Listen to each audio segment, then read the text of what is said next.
All right. Hi, everyone. Thank you so much for joining us today. My name is Lanny Skelly, and I am one of our admissions counselors here at High Point University. I also am the arts liaison for the admissions office, so I have the pleasure of not only working with students from Long Island area, but also any prospective performing or visual arts students. And tonight is a really exciting night because we are going to get to hear Yeah, everyone from else has their. the directors, not only in your prospective majors, but you're also all admitted. So this is as much a celebration for you as it is a time for you to learn more about the programs that you're interested in. So we can take a second at the beginning to just celebrate, like, you did it, you did the thing, you applied, and you're in. So congratulations. And without further ado, I'm going to go ahead and let our panelists introduce themselves. Doug, if you want to kick it off. Sure. Hello, everybody. I'm Doug Brown. I am the chair of the Theater and Dance Department. I've been at High Point University since 2004, so I've seen all of the growth and how things have changed here at the university, and we're really excited that you're on board and hope to see you in the fall. Awesome.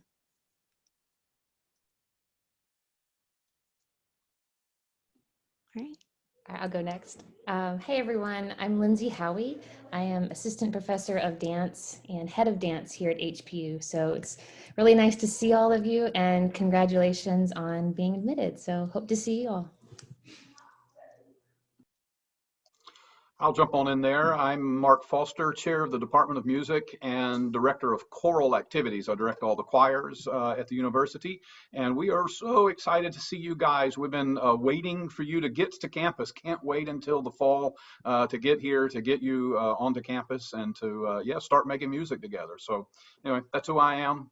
Been here since 2009, and love doing what I do. Hi, everyone. I'm Brian Meixner. I'm the Director of Instrumental Studies in the Department of Music. And congratulations on being accepted. Awesome, exciting times in your lives. I oversee the instrumental division. I conduct the symphony orchestra and the wind ensemble. And yeah, so we do all things instrumental, and we'd love to have you involved if you're an instrumentalist. All right. Awesome. Thanks, guys. So how this is going to work tonight, students, if you notice, because I'm sure you get it, because you've all been in various versions of virtual all year long, in the chat feature, if you want to go ahead and shoot me any questions that you have to HPU admissions, and I will ask them to our panelists. That way we're not all, kind of talking over each other. But feel free to ask anything you have. And if you might be interested in more than one of the majors here or more than one of the programs, feel free to ask those questions. If you have one for a specific one, feel free to ask those, and I'll be happy to relay all that information for you. I do want to encourage you, if you have anything that is more student life related or anything that is more anything outside of these particular programs related, please feel free to reach out to your admissions counselor after this programming, and they will be more than happy to get those questions for you. So to kick it off, oh my gosh, we already have our first question in the chat. So this is a question that all of you can answer, and that is, what sets your program apart from other programs in the North Carolina area? Whoever wants to go first. I'll start off. For theater and dance, I think the thing that separates us from a lot of the programs is how we operate as a department. We embrace what we call a company philosophy. So every student is involved in every one of our productions. If you're performing, you'll be working the next show backstage or in a technical area. We really want you to learn all facets of theater and dance. Our goal is to make you well-rounded, and the skill sets you'll learn doing all that are highly marketable skills. The other component I think that really also separates us is our mentoring of our students. We excel at mentoring you. Our goal is to walk with you during these 4 years, and side by side, we get to know you really well. So we know your strengths, we know how to push you when you need pushed, and we know where to encourage you to go. So I think that's what separates us. I'll speak to music a little bit. One of the things that separates the music program from others in our area is we have a comprehensive musicianship approach. If you're a music major, you're taking what you're learning in the classroom and that's being applied to what you're learning in the private studio, and it's also being applied to what you're learning in the ensemble setting. So one of the things that we try to do is thread your pedagogies through every aspect of the music program so that you don't feel like what you're learning in the classroom is completely irrelevant to what you would be doing as a performer. So that's one thing, is this comprehensive musicianship aspect or integrative musicianship. The other is we have a system of evaluating our students on their instrument we call performance-oriented assessment. We created this as opposed to the other schools in the area that have a jury system.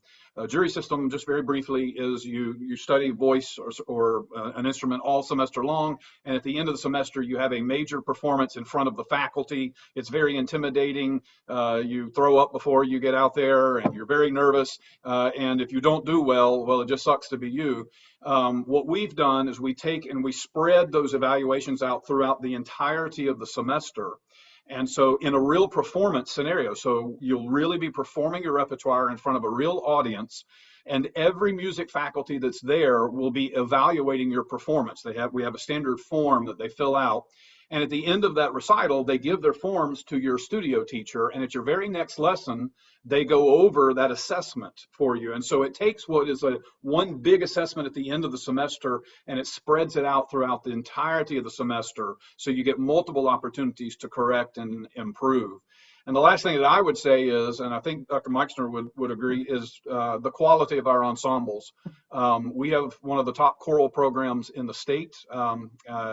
I guess I'm incredibly biased to say that, but we do. It's a really, really great choral program. We have 14 different instrumental ensembles and 7 different vocal opportunities for students on campus. So, and that doesn't include the student-led a cappella groups. So we have wonderful, high-quality programs and a lot of them. So if you're interested in performing, we've got ways for you to do it. So that's just some of the ways that distinguish us from other programs. Yeah, I'll jump in there from the music department. I think Dr. Foster said everything correctly there. I would just add that we, in our Department of Music, as compared to many others, lots of opportunities for students, regardless of major or minor. You can play in the orchestra and in my brass ensemble and play in the jazz ensemble and sing in Dr. Foster's choir and get involved in the theater department, musical productions. There's just a lot of opportunity available, and you can take private lessons under instrument or voice, even if you're not majoring in music or minoring in music. So for those of you who are considering majoring in other areas, please know that our department is open to you. There's plenty of opportunity. You can stay as busy as you want with music for sure at High Point University. I'll jump in. So, what I'm thinking about the things that, distinguish us from other programs, and a few things come to mind, but I think it's just the community, our welcoming and warm community that we have. Like Doug kind of said, we get to know our students. We love our students. So just our community, for sure. Our active production season, you're going to constantly have opportunities. And we do amazing work. Like the quality is outstanding. We also have a theater fraternity. We have a dance company. Our small class sizes, you get personal attention. I think that's important. And our curriculum, it's not flexible, but it is in a way where we actually encourage our students to double major or add minors or go for that dual degree. We actually encourage it. So I think those are just a few of the things that make us different and unique. And so, yeah. I'll just jump in and add that, pick up on Lindsey, yes, most of our music majors double major. So it's quite common to double major. There are a few majors that are going to be difficult to double major in, but on the whole, particularly if you're in the College of Arts and Sciences, double majoring is really, really quite common. Awesome. So questions are rolling in. So we're gonna try to get to all of them.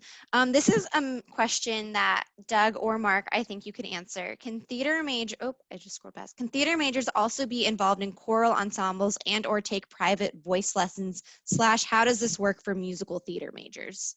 Absolutely. In fact, my choir is filled with theater majors, theater minors, musical theater majors.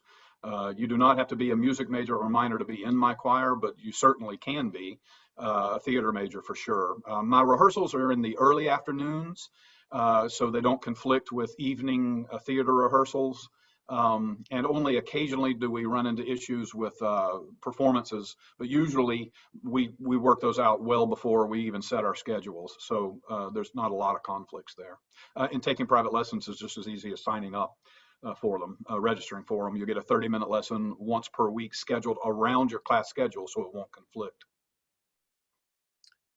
I think Mark pretty much covered it.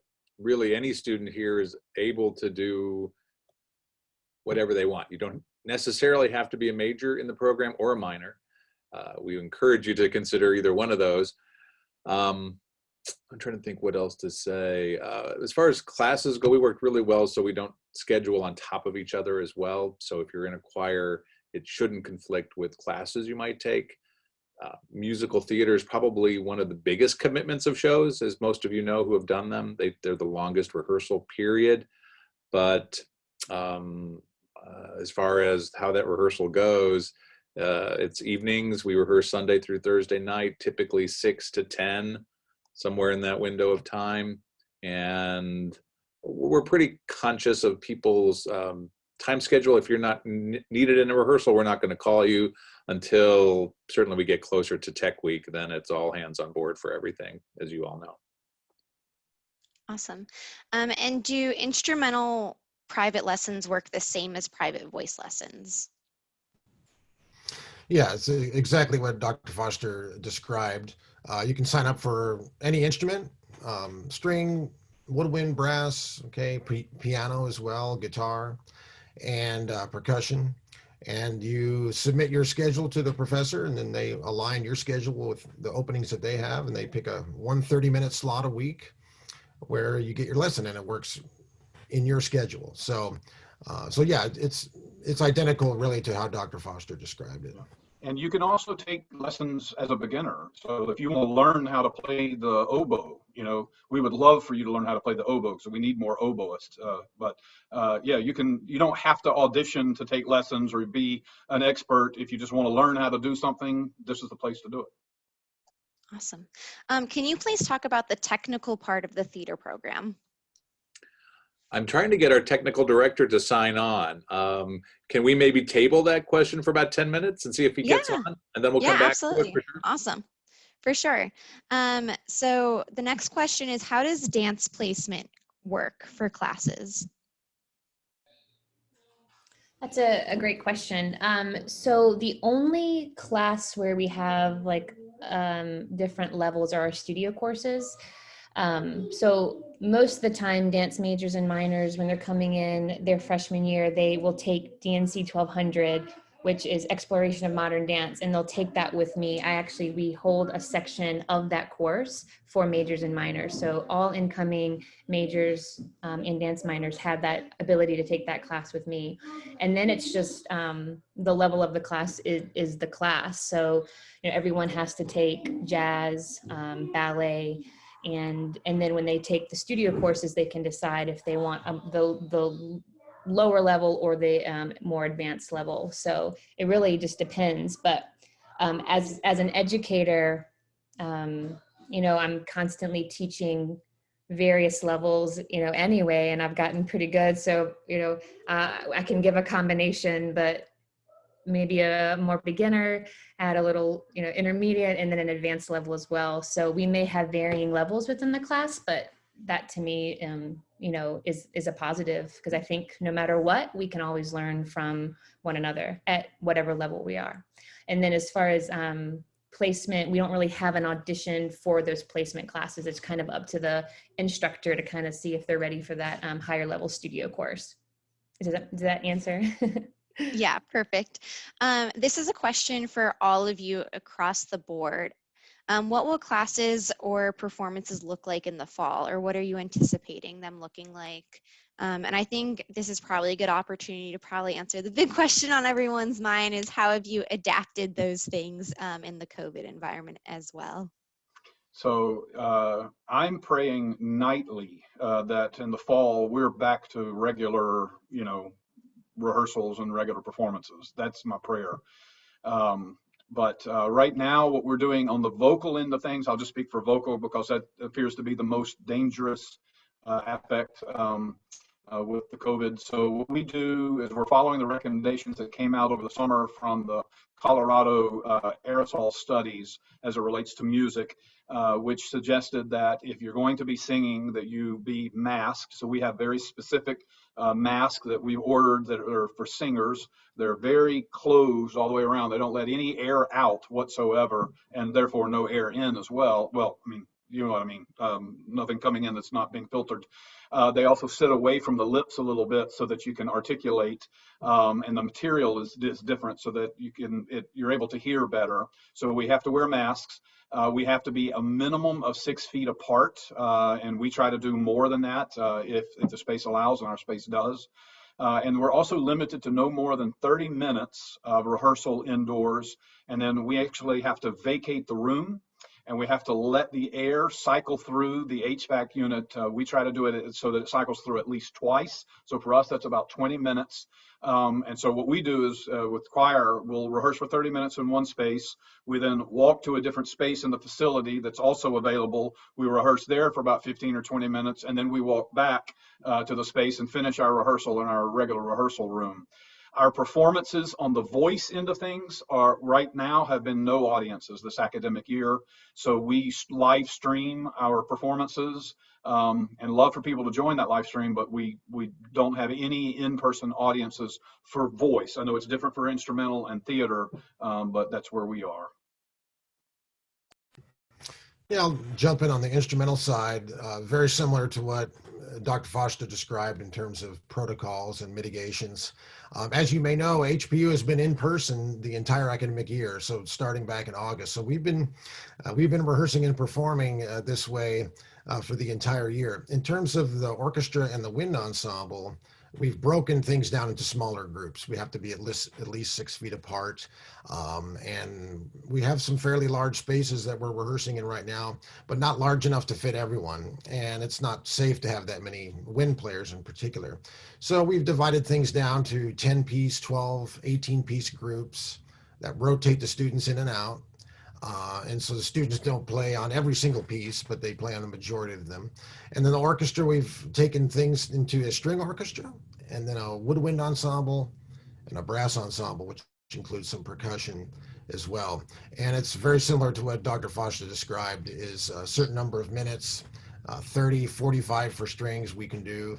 Then we have to clear the space for a certain amount of time. We're really going by the book in terms of that Colorado study that Dr. Foster referenced there.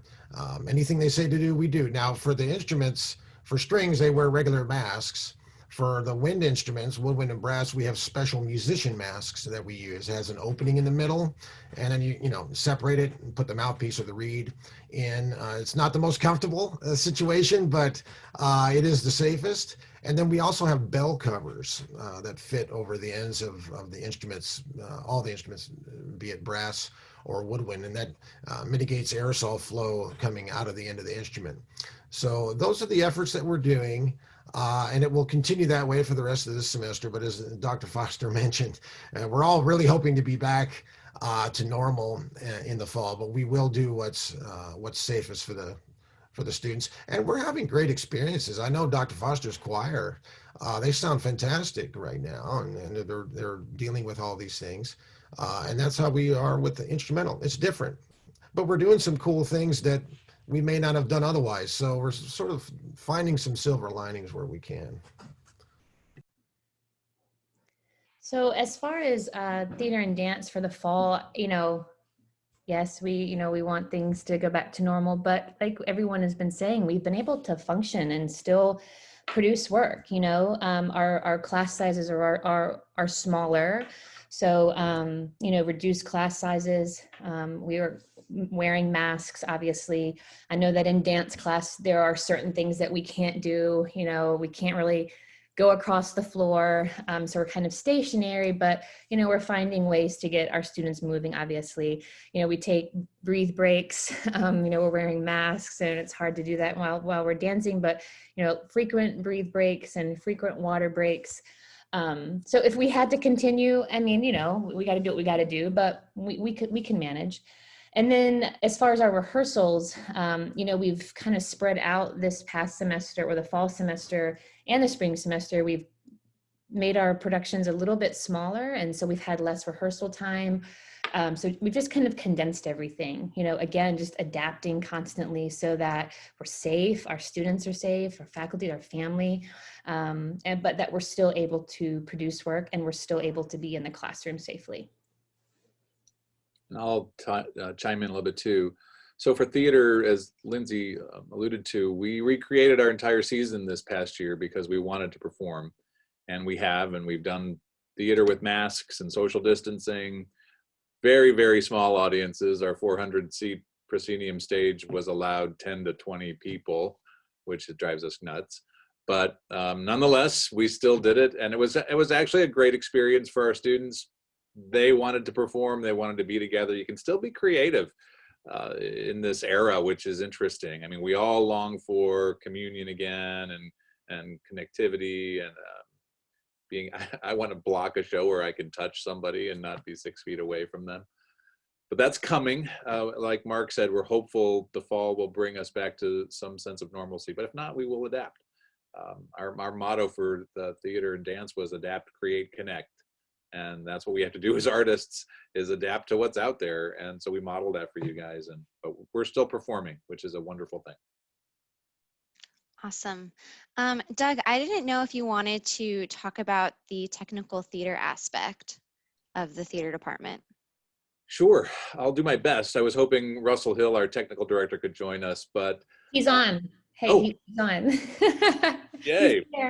Russell, you take over and talk about technical theater. I'll sure do that. Hi, everybody. I'm Russell Hill. I'm the technical director for the theater and dance department. I've been here for about 10 years. Where I've worked both as the lighting and sound supervisor and also the technical director most recently. So we're responsible for scenery and sort of overall production elements. We've produced at a pretty good clip this year.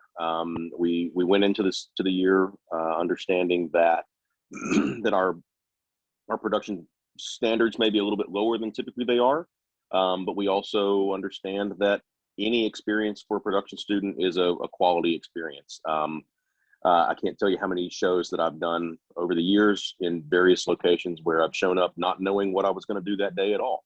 And so this has been a really good experience to show up every day and not really know what's going to happen necessarily, but we're going to make a show happen at the end of the day, and we're going to make it look as good as we can do. You know, you're given a bag of, you know, you've got 5 pounds worth of gear and you got to make a 7-pound show happen. And it turns out as best as we can.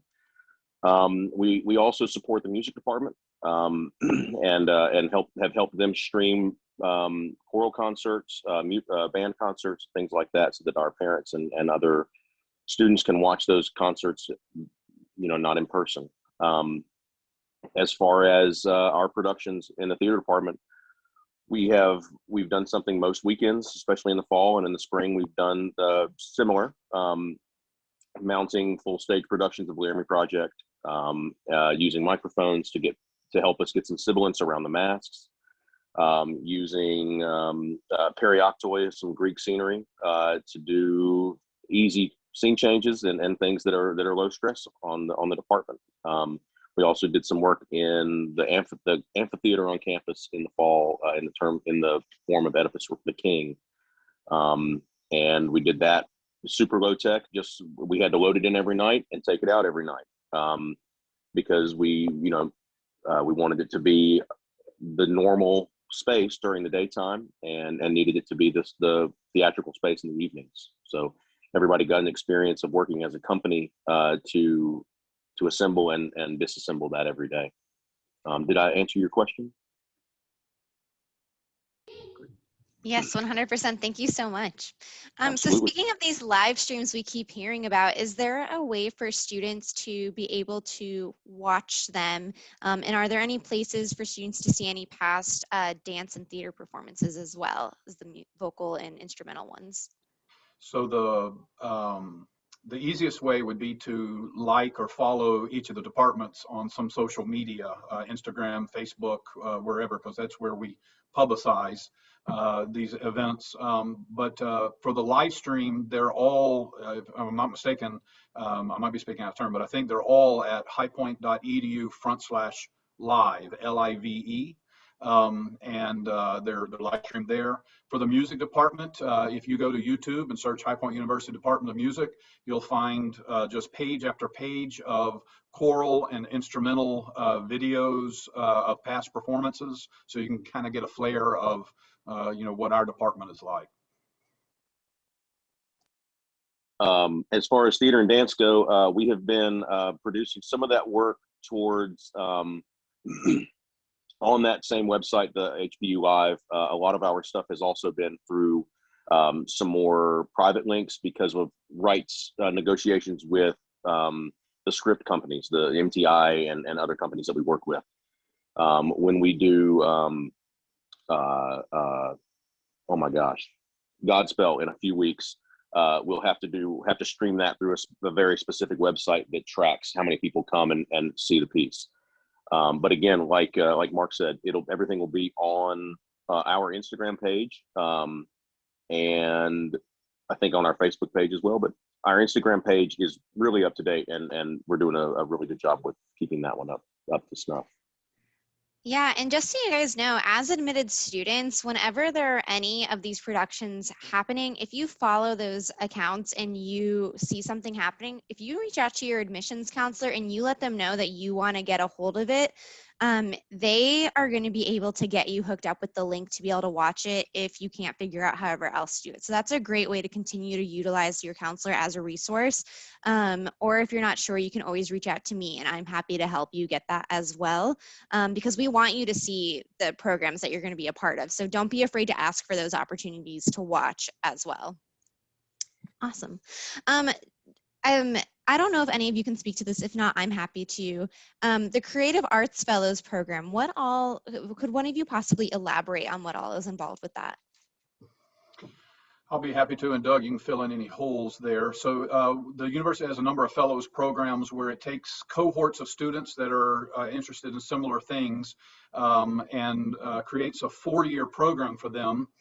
For the Creative Arts Fellows, that includes music, theater, dance, art, graphic design. I think creative writing is included in that. And we are searching for a cohort, I think, of around 25 each year. So each year we'll get another 25 in. And we have a whole program that goes with you from freshman, sophomore, junior, senior year, and will include some shared projects together so that, in the creative arts, particularly in the creative arts, we want you to create. We want you to make stuff with your colleagues from other disciplines. And by the end of it, you should walk out with a portfolio of creative projects that you've done together. Could be anywhere from music performances that you've done to plays to musical theater to you name it, really. The sky's the limit there. And there is some travel also involved. I believe travel in the sophomore and the senior year, if I remember right. Doug may be able to correct me in that. But I believe one of the locations is New York, because New York City is one of the places that can hit all of our disciplines. So it really is great. You take classes together. You take a class together as a cohort each year. And yeah, it's pretty creative, and it brings in a little bit extra money to you. I think it's $3,000 if you get accepted. So Doug or Lindsey, y'all can also speak if I missed something there. I think you covered it pretty well, Marc. For specifics, you could probably reach out to Emily Gerholt, and Lanny could probably help you connect to her. There is a deadline to apply for that fellowship, and I think we passed it, but Lanny, again, we could find that out for you guys. But it's a great program. There's a website as well. If you'll search on the High Point site, Creative Arts Fellows, there's a Creative Arts Fellows website with all that information on it. Yeah, absolutely. And just to answer this quick question, some of you may have also applied to other fellowships or the Honor Scholars Program as well. All of those are awesome. If you got the opportunity to apply to them, that's great. However, you're only able to participate in one because of the time commitment. But the great thing is that they all have the same scholarship amount, so you don't have to use the financial aspect as a reason. So if you're not sure which to go with, feel free to talk with your family as well as your counselors to figure out which would be the best option for you. However, if you've already committed to honors scholars, you unfortunately cannot do creative arts fellows also, or vice versa. What scholarships are available to students based around their majors in the performing arts? In music, we have some money set aside for students who audition for the department as a music major and get accepted. Depending on the level of the audition, we do have some scholarship money that we can potentially award to that student. It's based on the quality of the audition. Obviously, we want really great performing students. So we don't currently have music set aside for non-majors or minors. We're wanting to grow our music majors, and our scholarships, they're not a lot. They range from $1,000 up to maybe $5,000 per academic year, and they're automatically renewable. Every year you are a declared music major in good academic standing, and I think that we qualified good academic standing as a 3.0 or higher. I think, if I remember right. So you don't have to reapply. It's just automatic every year. Now, if you get here and you end up dropping the major, you will lose that scholarship because we'll divert that money to another student who is majoring. So I don't know how theater works, though.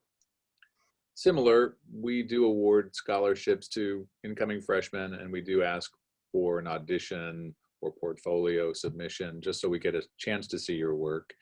Again, like Marc said, our scholarships are not as high as we'd like them to be, but there is scholarships available. Those are for theater. They're typically awarded when in the fall, early fall, and you do have to be a full major. But at the end of the academic year, the department evaluates our students as well, and scholarships are given annually based on GPA and participation in the program.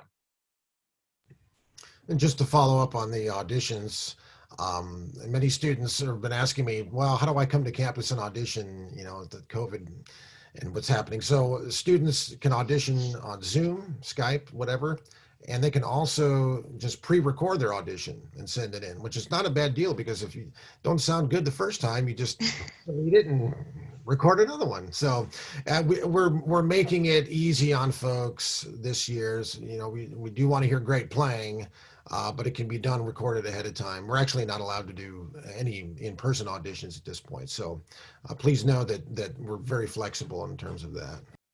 And there is additional monies, just so that everybody is aware.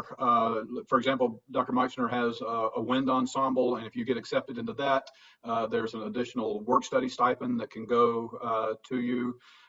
Chamber singers, because they are the primary recruiting ensemble, they rehearse 5 days a week, and they're our main traveling ensemble. If you get accepted into chamber singers, you get a small scholarship. If you get into an a cappella group or Genesis Gospel Choir or Chapel Choir, there's additional little bit of money. So all of that's stackable and can kind of grow with you. Again, it's not a lot of money. It costs $1 million to go to HBU, but I'm just joking, Lainey. I'm sorry, I'm just joking. But it is stackable. All that money kind of piles up, and so yeah. Awesome. Sorry, and you can do those without being a major. So you can be in chamber singers, you can be in wind ensemble, you can be in toccata tones, all without being a music major. Awesome. We also have some paid production positions in the theater and dance department as well, as far as working in costume shop, working in the scene shop. Those sort of opportunities as well present themselves for work study and workshop as well. Awesome. Lindsey, this is a question specifically for you. What opportunities are there for students to explore choreographing on campus? I've never choreographed before, and I've always wanted the opportunity to see if I'm any good at it. Oh, that's a great question. So I should have said this earlier when, what makes our department a little bit different, or our program is, we're very, very student focused. As far as dance is concerned, in the fall, we typically gear that towards more faculty and guest artist work, so that the students are in that rehearsal process with us. And then also we offer dance composition in the fall. And so our students are taking that kind of intro to choreography or intro to dance making, so that in the spring they can propose a piece that they may like to explore. It has to be accepted through, through the dance faculty. But in the spring, our students are producing their own concert. So typically, when we look at like a suggested course rotation, students take composition their junior year. But again, if I know that a student is interested in choreography, they can take that their sophomore year. That way they have quite a few semesters to make and create work. So that's really amazing opportunities for them, because not all dancers like to choreograph, and not all dancers like to perform, so there's a lot of avenues that, our students can go down. But, we do have that definite student work spring dance concert, but we also, and this is, for our theater students as well, we set aside several weekends throughout the fall and the semester for our theater and dance students to submit works, to do like student produced works. So there's a lot of emphasis on that, and they have a lot of opportunity. So, going back to the question, if I have a student that they would need to take dance composition, first of all, that's a prerequisite. And they will get a little taste and feel for it in that class, because throughout that course, they're making little movement pieces and phrases and studies. We call them comp studies. And so then they'll take those studies and kind of, transform it into something larger in the spring. So yeah, there's a lot of opportunity, and we're there to help. If they fall, we're there to pick them back up and help. There's a lot of mentorship for sure. Awesome. So this is a question for all of you, and I'm going to encourage you, just for time's sake, to maybe just think of two you want to mention briefly. What are some of the 2020 graduates doing now? And I think you can go beyond 2020 if you'd like it as well, just in case you can, it's a very, you get what I'm saying. Sure. In music, because the majority of our music majors double major, sometimes that means that their career path is the other major, and that they're majoring in music simply because it's a passion, and we encourage them to do so. So sometimes our graduates aren't actually going to pursue music as a career after this. It's just going to be avocational. But for those who do, the majority of our students that are going to pursue music as a career after this go straight into a master's program. And so we've got students all over the country in some of the top graduate music programs, including we have one student who's now working on her PhD in music education at Florida State University, and another who's working on his doctorate of musical arts at University of Michigan in choral conducting. So we've got a number of students that are teaching. They go from here, they get a job teaching, they do concurrent certification to become a certified teacher wherever they are. And so, like I said, a number of church musicians as well. And then a number of students that are in New York right now, particularly the music and the theater students, particularly those that double majored in New York, doing the auditions.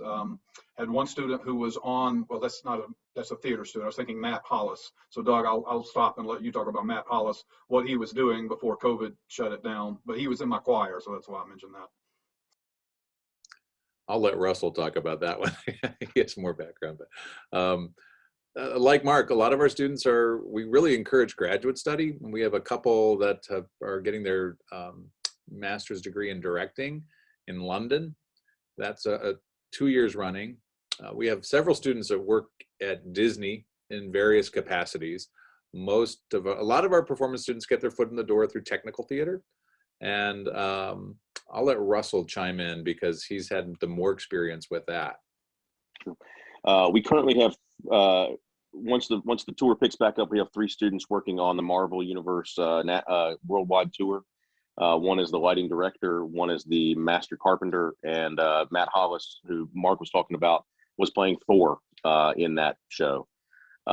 We also have a student who was most recently the headmaster electrician for the Blue Man Group at Universal in Florida. you know, kind of all over the place. Dallas Theater Center, stage managers there, stage managers that have gone to Yale to study there to become, you know, better stage managers. So yeah, lots of success from the technical side of things. Lots of students out working, making connections, and coming back and talking to just current students, and also helping those current students set up internships and that sort of arrangement. Yeah, like Doug said, we've had quite a few students work for Disney, quite a few on cruise ships. Most recently, you know, again, COVID, you know, COVID's been a little bit of a struggle for, you know, the arts, you know, with jobs, but we're slowly coming back. But I've had a student just move out to LA. She was dancing in a company, and then COVID hit, and but now she's she's doing some fitness things, which is really great. So one of our students is an independent choreographer in Brooklyn. Another one, Doug, Kelsey was in Missouri, Branson, Missouri, doing some like just kind of shows out there, right? Yeah. So we've had a lot of success with our students. So we're really proud of them. Yeah, I don't have much to add to what Marc described, but what's very cool to see is students involved in so many different things when they leave. We feel like our Department of Music our degree prepares them for a variety of aspects in the music field.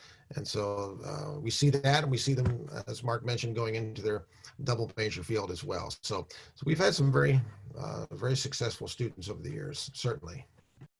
One thing of interesting, we've had, I think, 3 music majors in my time here that came in. They're a music major pre-med. These are students who wanted to go to medical school, and to do that, you just need the pre-med certification, and you can major in whatever. So they majored in music because that was their passion, pre-med, and they're now all 3 doctors in real practice out there, which is really interesting. The last student that just went through the program with music pre-med, he said when he was doing his interviews for the hospitals for his residency, he interviewed at over 50 different hospitals around the country. And the first question at every interview when they opened up his file was, "You majored in music, pre-med?" And he said it was a conversation starter every single time. And he got matched with his #1 hospital choice. And so we think it's always worthy to follow your passion, even if you're not sure how that's going to work out and what you're going to end up doing. Awesome. As a dance minor, is it required to take a ballet? So it is a requirement to take the 4-credit ballet class, which is part movement and part history and theory. It is part of the requirement, but you know, I don't want students to, you know, be scared, you know, of that. Again, it's your fruits and vegetables. You know, ballet is not for everyone, and the same thing for jazz dance, right? Jazz dance may not be for everyone, but we're a liberal arts institution, right? We're gonna give you a little bit of everything. Like that's what we're supposed to do. So we really encourage it, and you know, it's okay. We've had a lot of levels, you know, in each of our classes, so there's no need to be scared of it. And then I will say for the studio courses, you can pick and choose between those studios. So you don't have to take ballet. You could take 2 contemporary, or you could take, you know, 2 jazz. It would be just fine. But the ballet class is a requirement. Awesome. Doug, this is a question for you. In the theater department, are there classes in order to help students prepare for summer stock opportunities or things of that nature and beyond? I would say primarily there's a class that we kind of hold for our upperclassmen. We call it the big kid class, that it talks a little bit more about preparing for the professional world. But you have multiple opportunities to audition for the North Carolina Theater Conference and the Southeastern Theater Conference. And we are constantly mentoring you one-on-one for those, helping you organize those auditions, because there are very specific dates that those take place. And that's a really huge asset also for this area. Some of you up north, the southeastern, Google setc.org. It's an incredible resource for theater and dance students too, but it primarily focuses on theater. They have master classes and auditions, and it's for high school to college to professionals. And this happens every year. It's a major conference. So a lot of that work that you're looking at is we kind of sprinkle throughout the year. Awesome. And Doug, this one is also for you, and then the rest of you can also chime in if you have things to add. Can you speak to why having a BA in theater is more or less beneficial than getting a BFA in musical theater? I think that's a great question, and it's something we discuss a lot in the theater and dance department. Here's my take on it, and I think I've spoken to some of you out there on this before. I think it's really important for a theater or an artist, let me just put artist out there, not just theater, it could be dance, it really could be music too, in my opinion, to get to know who you are and how you bring yourself to the art. And a BA will allow you to do that. You need to explore all sorts of different aspects by taking courses in different subjects and expanding your mind and your perspective on the world. If you have a deeper understanding of yourself, you're going to be able to plug yourself into your art in a way that's way deeper and richer than some students who don't get that opportunity to explore who they are. One of our, Uta Hagen, who's one of our, a great acting teacher, she's passed away, but somebody we use her books, really speaks to that. It's like, you need to develop your point of view, your perspective on life, because only that is how you can, tap into so many different characters and so many different, points of view, I guess is how I really want to say it. So I'm not denigrating a BFA. I think there's some value to that, but you're going to get a lot more work on yourself, and then you can really apply that because we have a very robust performance or production schedule. So you get a lot of work. Awesome, thank you. I can't add anything to that. For the music, Doug perfectly encapsulated why we have a BA and not a Bachelor of Music or a BM at High Point University. Same thing. So yeah. Awesome. Manny, I'll just say something real quick. Doug and I sat on a panel a few weeks, oh my goodness, a few months ago, and talked about, the differences. And I feel like I have an interesting perspective. I actually have a BFA in performing arts with a concentration in jazz dance. And, here I am now head of dance at a BA program. So, there's value in both, but I will say that I don't know if the BA and the BFA matters anymore. I think it matters about the department and what the curriculum is within the department. I think that's what should be investigated when you're looking versus a BA versus a BFA. I would really look at curriculum, size of the department, the faculty within the department, and I think that those should be leading factors in your decision-making process. Yeah, and I definitely can echo that, Lindsay, as someone who also has a BFA. I definitely agree with you 100% on that criteria. Brian, this is a question specifically for you. Are there opportunities for students to play string instruments on campus? Yeah, absolutely. I conduct the symphony orchestra, which of course, calls for all the different string instruments, and that's a come one, come all in terms of strings. We do some sort of audition process for seating placement, but everyone is welcome, major, minor, non-major, anyone on campus. And we also have chamber ensembles, and we can form standard string quartets like you may have seen, or other standard string chamber ensembles. But we also encourage folks to come up with all kinds of eclectic mixes. The violinist might say, my good buddy plays the clarinet, and my other good buddy, plays the trombone. What can we do? And we'll work with you. You can form a chamber group. We'll find some literature. We'll make things happen. The more traditional style, conservatory type ensembles, we certainly have those. And then just to relate to the last question regarding the BA, I do think that this is another aspect of why we're very flexible, and we encourage creativity, and creating your own ensembles is certainly a part of that. And I will say, Dr. Robert Fobb, our jazz ensemble director, would love to have a violinist in his jazz ensemble or a cello player. So if that's your thing, if you want to do jazz, there's certainly opportunities there as well. Awesome. I love that. Are instrumentalists the ones who get to play in the pit for the musicals, or do you hire outside? A little bit of both. We do have some students who, if they can, the challenge with our pit is that it is it's the size of a bathroom, and so if a student can play more than one instrument, then yeah, they're definitely in. But we always have a mix of students and paid professionals. So Awesome. And then often some of those Oh, sorry. professionals are instructors as well, are adjuncts or faculty members. So there's a lot more one-on-one instruction in that kind of method as well. Yeah, and I would just add, additionally to what Marc mentioned about doubling and tripling on instruments, these musical theater books are very difficult, and especially at the level that our theater department is, and the great quality of productions that they have, it has to be very good. So it's you have to be very accomplished and have to work very hard to be able to be a part of these special productions. So it's sort of a little carrot out there dangling, and if you can do it, we have plenty of students who played in the pit, and so it's really a challenge.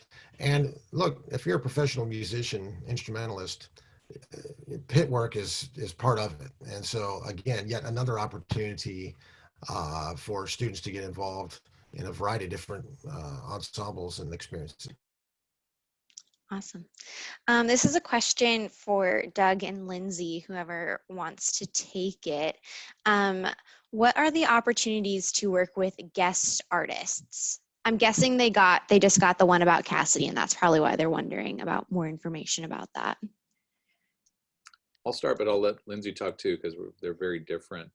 One of the strengths of our program is that we do bring in a wide variety of professionals from the industry, so our students get exposure to working with them. We bring in playwrights, we bring in professional actors, and they really develop a great relationship with our students. And these professionals are terrific, and they allow you, even after the event, to stay in touch with emails and connections.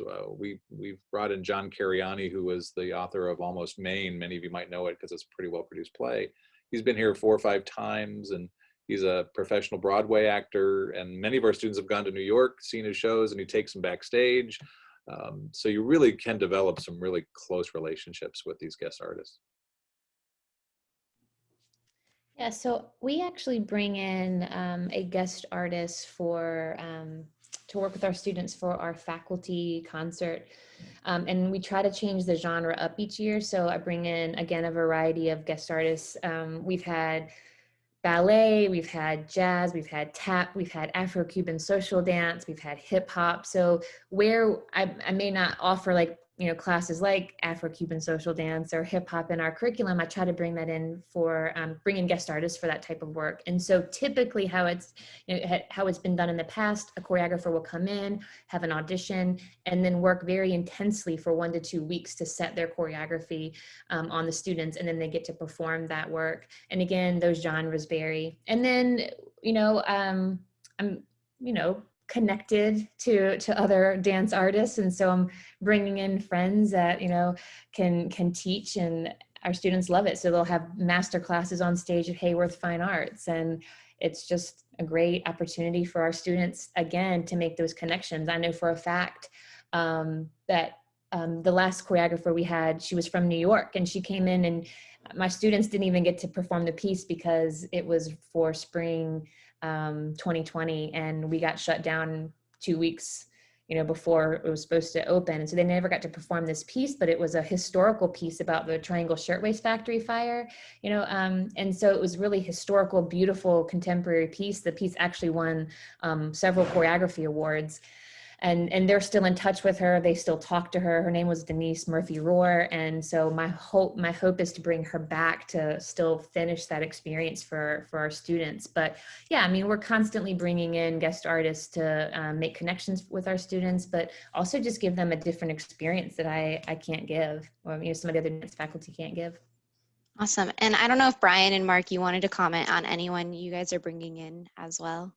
We regularly bring in composers and other guest musicians. I like to do, particularly in the choirs, I like to do new works. So I'll either have friends or colleagues from around the globe that are composers do works, and we regularly will call them in or Skype them in and say, hey, this is what we're doing. How's it sounding? And then we can bring them to campus. We brought in guest conductors. I know Dr. Meixner's had one or two come in with the bands or the orchestra.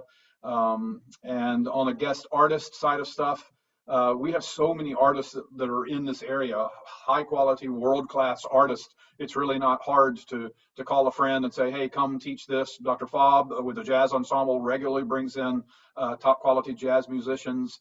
And then also the university, as you know, we have this guest artist series. I saw they signed Dean Cain, Superman, as our artist in residence. Before that, we had her name is Karen Jacobson. You'll know her better as the GPS lady. She is the voice of Siri on your phone. If you have Australian female voice on any of your devices, that is her. And so she was here for a couple of years, 2 or 3 years, and every time she would come in, she'd come down to the choir because she's a musician. She's a musical artist. And my students stay in contact with her. They're friends with her on social media. When we went to New York City a couple years ago on Spring Break Choir Tour, she actually had us over to her tiny little apartment in Manhattan. We crammed all the chamber singers in there together. So they keep those connections throughout the years as well. Yeah, I just would echo all of what Marc said there. And just on the instrumental side of things, we frequently have guests come in. Of course, pre-pandemic, folks come to campus, masterclass settings, perform. We have guest ensembles come in, chamber groups and whatnot, perform little recitals for us. But I'll tell you what, the one thing about the pandemic is we've learned how powerful Zoom is and how many folks we can get involved, and you don't have to pay them as much, and they're not traveling. So you can get some pretty high quality artists for, a little bit more accessible. So, but yeah, we're always wanting to do as much as we can in terms of exposing our students to other artists. No matter how great a faculty is, we have a great faculty, but you always want to expose them to other lines of thought, other artistic thought, other musical expression that just, one person can't present every aspect. So it's very important. It's very important for any music department to have guests frequently, and we do that as much as we can. Awesome. Thank you all so much. So I know it's 8 o'clock. I do want to be cognizant of everyone's time. If any of you want to just say one last little thought that you want to make sure you get out before we end our time here. Students, I just want to say thank you so much for joining us on this Tuesday night, and congratulations again. And I just want to remind you that all of these people are here to be your resources. So if you have any other questions that come up or any that didn't get answered, do not be afraid to reach out to them. Or if you have any trouble finding their contact, reach out to your counselor to ask them for help to get in contact as well. We're all so happy to help you figure out, what your dream school is, and we hope biasly that it is with us here. So Brian, I don't know if you want to start with any last words. Oh, no, I think it's great. Again, congratulations on being admitted. We certainly hope you're here. And just know that we have great theater, we have great dance, we have great music programs for major and minor. But just know that if you are someone who just wants to be involved on campus, we are here. That's a big, I know I speak for the rest of the faculty here and those who aren't here when I say that's a big responsibility for us, and something that I take great joy in as a student who says, I've been playing the flute since I was in middle school, and I just want an opportunity to continue playing. Absolutely. and guarantee we can give you that opportunity. So I'm not sure what it's like at other schools. You know, every place is different, but just know that we are very much that way. You'll hear me say in your time, if you're in any of my choirs ever, you will hear me say the following. We at High Point University believe passionately that music has the power to change and transform lives.